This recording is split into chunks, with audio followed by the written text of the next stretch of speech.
Hello friends, మీకు కనుక గుండె ధైర్యం ఒకంత తక్కువైతే ఒంటరిగా ఈ వీడియో చూడకండి. ఈ స్టోరీ పార్ట్ 1 చూడకపోతే ముందు ఆ వీడియో చూసి ఈ పార్ట్ 2 వీడియో చూడండి, లేదంటే మీకు స్టోరీ అర్థం అవ్వదు. ఒక అరగంట తర్వాత వర్షం శాంతించింది. నేను బయలుదేరుదామని నా బ్యాగ్స్ 2 తీసుకోబోతుండగా దూరంగా బార్కింగ్ డియర్ అలారం కాల్ వినపడింది. చెవులు రిక్కించి వినగా ఒక పులి గాండ్రింపు సన్నగా వినపడింది. నాకు అర్థమైంది, అది ఒక పులి గుహ కావచ్చు. మరి కొంచెం సేపటిలో అది అటువైపే రావచ్చు.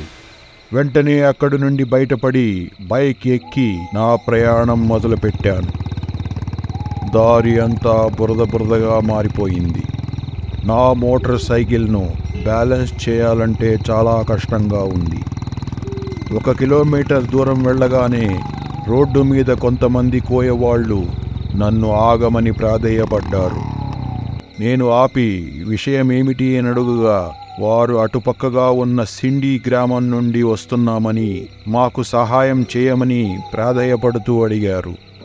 నేను చేస్తాను అని వాళ్ళకి మాట ఇచ్చి జరిగింది చెప్పమన్నాను. క్రితం రోజు రాత్రి ఒక పులి వారి గ్రామానికి వచ్చిందని, ఒక ఇంటి నుండి ఒక పిల్లవాడిని నోట కరుచుకుని అడవిలోకి ఎత్తుకెళ్ళిందని ఏడుస్తూ చెప్పారు. ఇప్పటికే ఇలాంటి పులిదాడులు గత నెల రోజులుగా చాలా జరిగాయని, భయం గుప్పిట్లో బతుకుతున్నామని, ఎలాగైనా తమను కాపాడమని వేడుకొన్నారు. నా మోటార్ సైకిల్ చప్పుడు విని వారు పరిగెత్తుకొచ్చామని, ఈ పులి బారి నుండి తమను కాపాడమని ప్రాధేయపడ్డారు. వారు నా కాళ్ళు పట్టుకొని, మీరు వెళ్ళవద్దు సాహెబ్, ఈ పులి బారి నుండి మమ్మల్ని కాపాడండి అంటూ వారు మొరపెట్టుకోవడం నా గుండెను కలచివేసింది.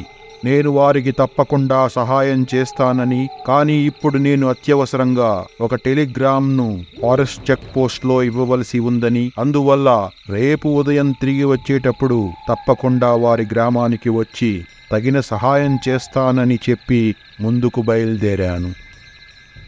ఇంకా నేను వెళ్ళవలసిన చెక్ పోస్ట్ 20 కిలోమీటర్ల దూరంలో ఉంది. అడవి దారిలో నాకు 2 గంటల సమయం పట్టవచ్చు. అప్పటికే సాయంత్రం 4 కావస్తోంది. అడవిలో చాలా తొందరగా చీకటి పడుతుంది. చీకట్లో ప్రయాణం చాలా కష్టం.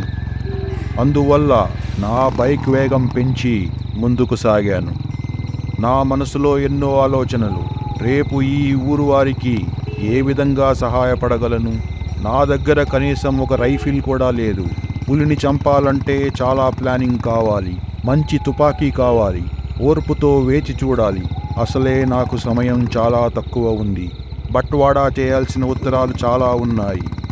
నాకు 20 ఏళ్ల వయసులో ఈ ఉద్యోగంలో చేరకముందు అడవిలో వేట అనుభవం చాలా ఉంది. నేను నా మిత్రుడు కలిసి ఎన్నో జింకలను, దుప్పులను వేటాడడం, మా మామయ్యతో ఎన్నోసార్లు పులి కోసం మంచం మీద కూర్చుని చంపిన అనుభవం నాకు ఉంది. కానీ నా వయసు ఇప్పుడు 52. ఈ వయసులో ఇంత సాహసం చేస్తూ ఆ పులిని మట్టు పెట్టడం నా వల్ల అయ్యే పనేనా అనుకుంటూ నా మోటార్ సైకిల్ని నడపసాగాను. సరిగ్గా అప్పుడే ఒక చిన్న మలుపు వచ్చింది. ఆ మలుపు దగ్గరకు చేరుకున్న నాకు అటువైపు నుండి కొన్ని జింకలు పరిగెత్తుకుంటూ రావడం కనిపించింది. అవి ఆందోళనతో రోడ్డు దాటుకుంటూ కింద లోయలోకి వెళ్ళిపోయాయి. అప్పుడే దూరం నుండి లంగూర్ అంటే నల్ల కోతి అలారం కాల్ వినపడింది. అది పక్కాగా ఒక పెద్ద పులి వస్తున్నదన్న సంకేతం. నేను బైక్ ఆపి ముందుకు వెళ్ళాలా వద్దా అని ఆలోచించడం ప్రారంభించాను. సరిగ్గా అప్పుడే ఆ మలుపు తిరిగి ఒక పులి రోడ్డు మీద నా వైపే రావడం గమనించాను. నా గుండె గువేల్మంది, ఒళ్ళంతా చెమటలు పట్టడం ప్రారంభించాయి. నాకు మోటార్ సైకిల్ దిగి దగ్గరలో ఉన్న చెట్టు ఎక్కేంత సమయం కూడా లేదు. ఏం చేయాలో అర్థం కాక మైండ్ అంతా బ్లాంక్ అయ్యింది. సరిగ్గా అప్పుడే దేవుడు పంపినట్టు ఆకాశం నుండి పెద్ద పిడుగు కొద్ది దూరంలో పడింది. ఆ భయంకరమైన చప్పుడు అడవిలో మారుమ్రోగిపోయింది. ఆ చప్పుడు ఒకేసారి 100 బుల్లెట్లు కాల్చినంత భయంకరంగా ఉంది. నా వైపే వస్తున్న పులి ఆ శబ్దానికి భయపడి వెంటనే వెనక్కు తిరిగి లోయలోకి మాయమైపోయింది. మనసులోనే దేవుడికి శతకోటి నమస్కారాలు సమర్పించుకొని అక్కడి నుండి వెంటనే బయలుదేరిపోయాను. ఆ పులి ముమ్మాటికి అదే నరభక్షకి అయి ఉంటుంది. దారి కాచి వచ్చి వెళ్లే వాళ్లను తన భోజనంగా మార్చుకుంటోంది అని నాకు అర్థమైంది. ఆ గ్రామస్తుల సమస్య ఇప్పుడు నా సమస్యగా మారింది. రేపు ఉదయం తిరిగి వెళ్లాలనుకున్న నాకు ఆ పులి బారిన పడితే నాకు అదే ఆఖరి రోజు అవ్వవచ్చు. అలా భయంతో వణుకుతూ సరిగ్గా 7 గంటలకు నేను ఆ ఫారెస్ట్ చెక్ పోస్ట్ చేరుకున్నాను. అది ఒక చిన్న చెక్కలతో చేసిన గది. అందులో 25 ఏళ్ల కుర్రవాడు ఫారెస్ట్ గార్డుగా పనిచేస్తున్నాడు. అతని పేరు బెన్. నేను వెంటనే అతనికి ఇవ్వాల్సిన టెలిగ్రామ్ అందజేశాను. అతడు సంతోషించి నాకు గది లోపల రాత్రికి ఉండడానికి కొద్దిగా జాగా చూపించాడు. నా కోసం మంచి పసందైన వంటకం తయారు చేశాడు. భోజనం చేసిన తర్వాత నేను బెన్ని కూర్చోబెట్టి జరిగిన విషయమంతా చెప్పాను. బెన్ దగ్గర గవర్నమెంట్ వారిచ్చిన ఒక పెద్ద డబుల్ బ్యారెల్ గ్రీన్ఫీల్డ్ రైఫిల్ ఉంది. అందువల్ల మరునాడు తాను కూడా నాతో రావాల్సిందిగా మరియు ఆ పులిని చంపడంలో సహాయం చేయవలసిందిగా అభ్యర్థించాను. బెన్ నా అభ్యర్థనను సున్నితంగా తిరస్కరించి తాను ఆ చెక్ పోస్ట్ను విడిచి రాలేనని, ఆ చుట్టుపక్కల అతను లేని సమయంలో ఏదన్నా దుర్ఘటన సంభవిస్తే అది అతని ఉద్యోగానికే ప్రమాదం అని చెప్పాడు. కానీ నేను మీకు ఒక సహాయం చేయగలను. నా దగ్గర ఒక పాత రైఫిల్ ఒకటి ఉంది. అది మీకు ఇవ్వగలను మరియు తగినన్ని బుల్లెట్లు కూడా ఇస్తాను అని బెన్ అన్నాడు. అది విన్న నాకు ప్రాణం లేచి వచ్చినట్లయింది.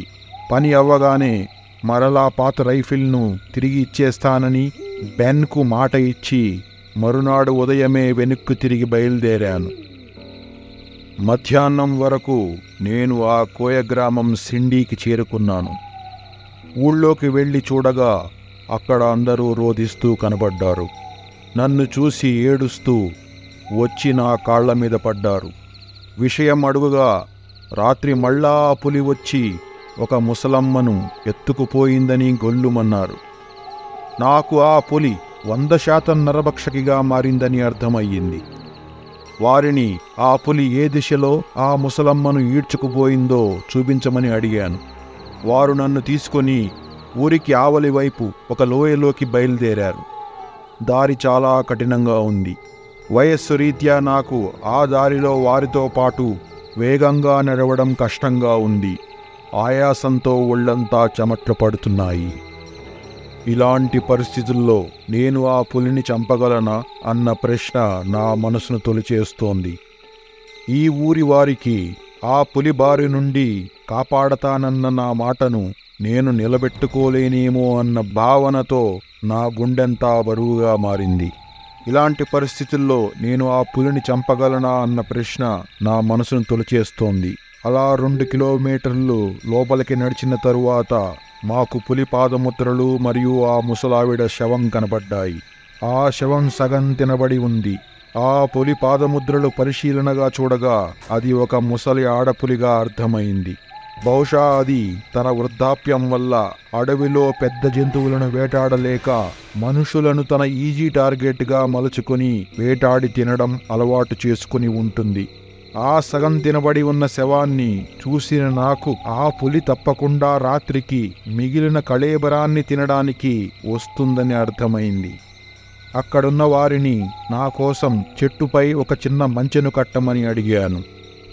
ఆ శవానికి ఎదురుగా 20 అడుగుల దూరంలో ఒక వేప చెట్టు మీద వారు ఒక చిన్న మంచెను కట్టి నాకు అప్పగించారు. వారందరూ అక్కడి నుండి వెళ్ళిపోమ్మని చెప్పాను. తిరిగి తాను ఎప్పుడైతే పెద్దగా ఈల వేస్తానో అప్పుడు వారందరూ గుంపుగా తన వద్దకు రావాలని ఆజ్ఞాపించి పంపించేశాను. అప్పటికి సాయంత్రం 5 అయ్యింది. ఆ అడవిలో నేను ఒక్కడినే ఒంటరిగా మిగిలాను. గబగబా మంచిపై ఎక్కి కూర్చున్నాను. నేను తెచ్చుకున్న సంచిలోంచి ఫ్లాస్క్ బయటకు తీసి ఒక కప్పు కాఫీ తాగి రిలాక్స్ అయ్యాను. నా మనసులో అలుముకున్న నెగిటివ్ థాట్స్ని దూరం చేసి నాకు నేనే ధైర్యం చెప్పుకుని ఈ పులి అంతు ఎట్లాగైనా చూడాలని నిశ్చయించుకున్నాను. బెన్ ఇచ్చిన రైఫిల్ను బయటికి తీసి అందులో బుల్లెట్ లోడ్ చేశాను. నేను ఎప్పుడూ ఇటువంటి రైఫిల్ను వాడలేదు. ఇది బహుశా 50 సంవత్సరాల పాతది అయి ఉండవచ్చు. అది సరిగ్గా పేలుతుందో లేదో కూడా నాకు తెలియదు. ఒకసారి టెస్ట్ చేద్దాం అన్నా కుదరని పని. కనుక నేను డైరెక్ట్ షాట్ తీసుకోవడానికే నిర్ణయించుకున్నాను. అన్నీ సిద్ధం చేసుకుని కనపడుతున్న శవం వైపు నా రైఫిల్ను ఎక్కుపెట్టి కూర్చున్నాను. అక్కడ చాలా స్టిల్గా ఒక బొమ్మలాగా కూర్చోవాల్సిన అవసరం ఉంది. ఏ చిన్న కదలిక అయినా నా జాడను ఆ పులికి తెలియచేస్తుంది. అందువల్ల గంటల తరబడి ఆ పులి వచ్చేదాకా ఎటువంటి కదలికలు లేకుండా నన్ను నేను నియంత్రించుకోవాలి. వయస్సు రీత్యా నా శరీరం సహకరించట్లేదు. సాయంత్రపు చల్లటి గాలితో నా ఒంటిలో వణుకు మొదలయ్యింది. నీరసంతో కళ్ళు తిరుగుతున్నాయి. నా పర్సులో నుండి నా భార్య కూతురి ఫోటో బయటకు తీసి తలుచుకుంటూ ఉంటే నా కళ్ళల్లోంచి కన్నీళ్లు జలజలా కారసాగాయి. అయినా నాలోని వేటగాడు నాకు ధైర్యాన్ని నింపాడు. ఫ్లాస్క్లోని మిగిలి ఉన్న మరో కప్పు కాఫీ లోపలికి వెళ్ళగానే నాకు కొంత ధైర్యం వచ్చింది. మరింత అలర్ట్గా వేచి చూడడం మొదలుపెట్టాను. రాత్రి 10ంటికి దూరంగా సాంబార్డియర్ అలారం కాల్ వినపడింది. కానీ ఆ తరువాత ఎటువంటి అలికిడి లేదు. 12 దాటినా ఎటువంటి పులిజాడ కనపడలేదు. ఆ తరువాత నేను ఎప్పుడు నిద్రలో జారుకున్నానో నాకే తెలియలేదు. అర్ధరాత్రి 2 గంటలు దాటిన తర్వాత మంచి నిద్రలో ఉన్న నాకు చేతిలో ఉన్న తుపాకీ పట్టు తప్పడంతో మెలకువ వచ్చింది. ఆ కంగారులో నా చేతిలో ఉన్న తుపాకీ చెట్టుపై నుండి కిందకు పడిపోయింది.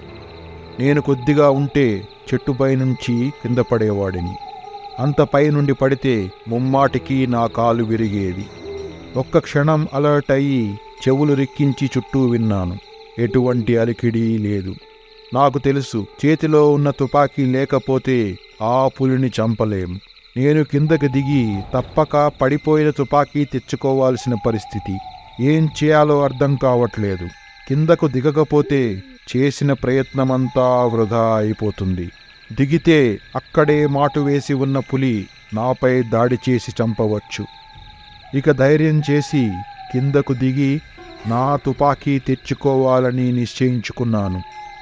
అప్రమత్తతతో 15 అడుగుల కిందకు దిగి చెట్టు కింద వెతగ్గా చీకట్లో నా రైఫిల్ కనపడింది. వెంటనే చేతిలో తీసుకుని తడిమి చూశాను. అంతా బాగానే ఉంది. సరిగ్గా అప్పుడే నాకు దూరంగా పులిగాండ్రింపు వినపడింది. అది ఇటువైపే వస్తోంది. నాకు మరలా చెట్టు ఎక్కే సమయం లేదు.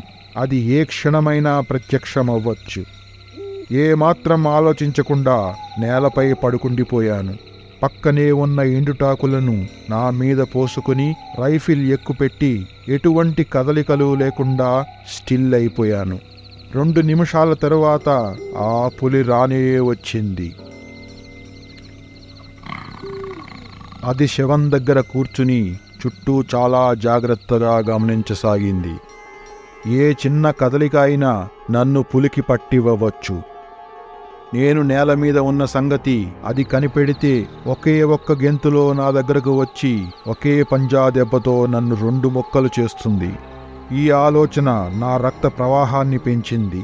చెమటతో నా శరీరమంతా తడిసిపోయింది. నా గుండె వేగం పెరిగి కొట్టుకోసాగింది. నేను నా రైఫిల్ను సిద్ధం చేసుకుని కరెక్ట్ షాట్ కోసం చూడసాగాను. ఆ పులి అటూ ఇటూ చూస్తూ సరిగ్గా నా వైపు తిరగ్గానే ఎందుకో అనుమానం వచ్చి తీక్షణంగా నా వైపే చూడసాగింది. దాని ముఖ కవళికలను బట్టి నాకు అర్థమైంది. దానికి నేను అక్కడ ఉన్న సంగతి అర్థమవుతోంది. అది ఏ క్షణమైనా నాపై దాడి చేయవచ్చు.